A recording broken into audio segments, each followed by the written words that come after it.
Torej, spoštovani, lepo pozdravljeni. Odločili smo se danes napraviti eno razmeroma svojevrstno tiskovno konferenco. Danes je pomemben praznik, danes je Martinovo.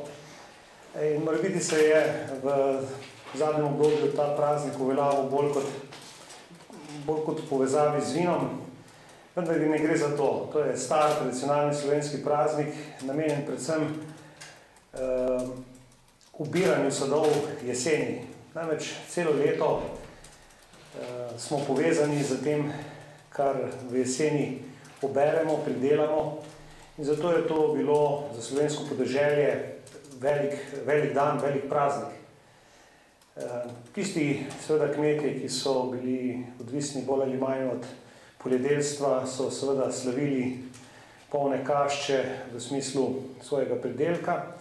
Ker pa je Slovenija tudi zelo bogata z grozdjem in vinom, so seveda številni vinogradniki slavili neko rojevanje mladega vina iz mošta, in zato se je bolj ali manj v zadnjem času s številnimi prireditvami obogaten, torej promoviral in predstavil Martinovo kot praznik tistih, ki spremljamo in spremljate rojevanje mladega vina iz mošta.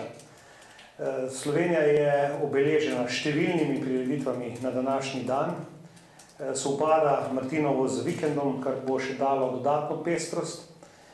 In odločili smo se ob tem dnevu dati nekaj sporočil, nekaj pomembnih sporočil, in seveda s tem želimo tudi narediti praznovanje nekoliko prijaznejše in učinkovitejše. Prvo, kar je, želimo v današnjem dnevu zelo jasno sporočiti, da pozdravljamo ta praznik, da smo za to, da se seveda uveljavlja in utrjuje med Slovenci, da pa je pametno spomniti na kulturo pitja, kulturo uživanja alkohola in nenazadnje kulturnost tega dneva v povezavi z neko zmernostjo. Seveda ni pa samo ta praznik obeležen z seveda te strani, torej tistih, ki praznujejo, tudi z strani tistih, ki nadzirajo.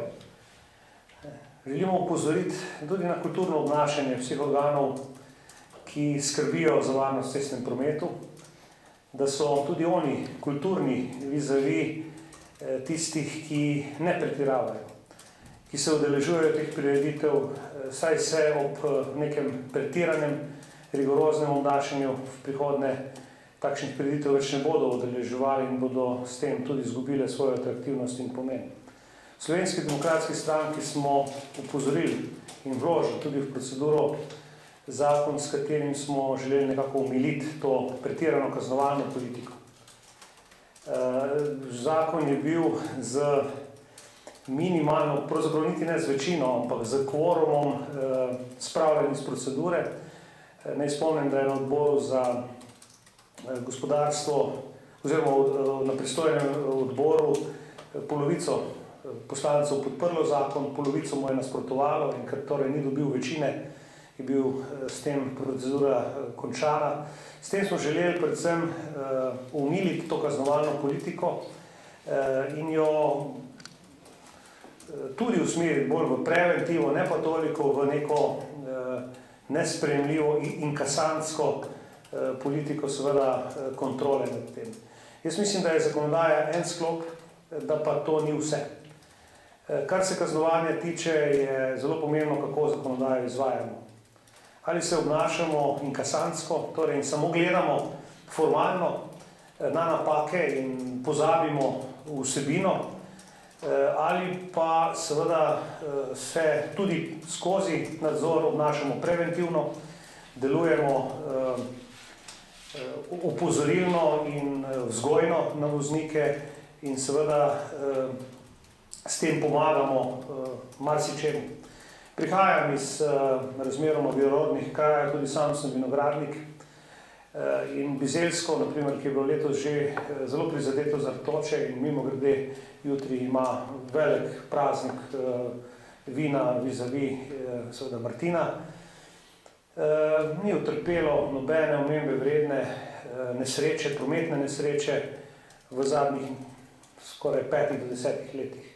Pa kljub temu je tam veliko ljudi odvisnih od teh letnih pridelkov, ne nazadnje od izplena, ki iz teh pridelkov pride, tudi življenjsko odvisnih, in se ob taki inkasantski, rigorozni politiki nadzora seveda upravičeno sprašujejo, kam pelje takšno obnašanje državnih organov in kam pelje tudi ne nazadnje njihova prihodnost.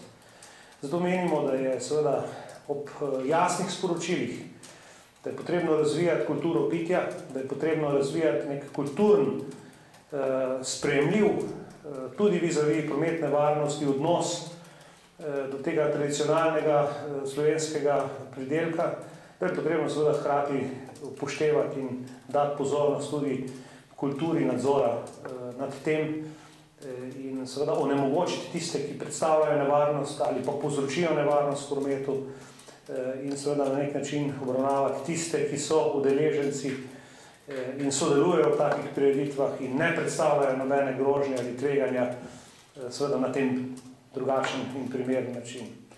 Da je v Sloveniji pretirana kaznovalna politika, so jasne tudi mednarodne primerjave. Namreč vemo, da so kazni za določene zlasti manjše prekrške, pa tudi večje prekrške, nesorazmerno visoke glede na standard in prihodke Slovenk in Slovencev.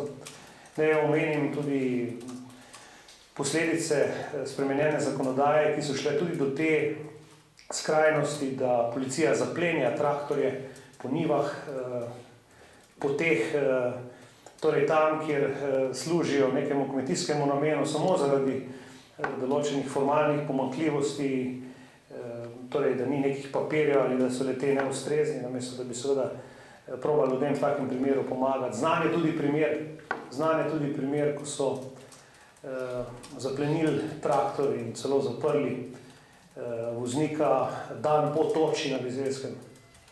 In takih bizeljskih je v Sloveniji kar nekaj. Mnogo krajev živi od tega, mnogo problemov je s tem ustvarjeno in seveda ob tem prazniku še enkrat na koncu želim zelo jasno sporočiti, da seveda pozdravljamo ta praznik, njegovo tradicijo, njegovo vsebino, njegov pomen, da hkrati polagamo na dušo vsem, ki se bodo aktivno udeležili tega praznovanja, sporočilo kulturnega uživanja teh darov jeseni in hkrati tudi kulturnega obnašanja. In seveda hkrati želimo tudi in apeliramo na vse pristojne, da so ob nadzoru kulturni in razumni do seveda teh običajev, ki ne želimo, da zamrejo v tej državi zaradi represije oziroma nekega obnašanja, ki vliva v ljudi strah in občutek, da so žrtve torej nezavidljive finančne slike v proračunu in polnjenja proračuna na ta račun. Toliko z moje strani. Hvala.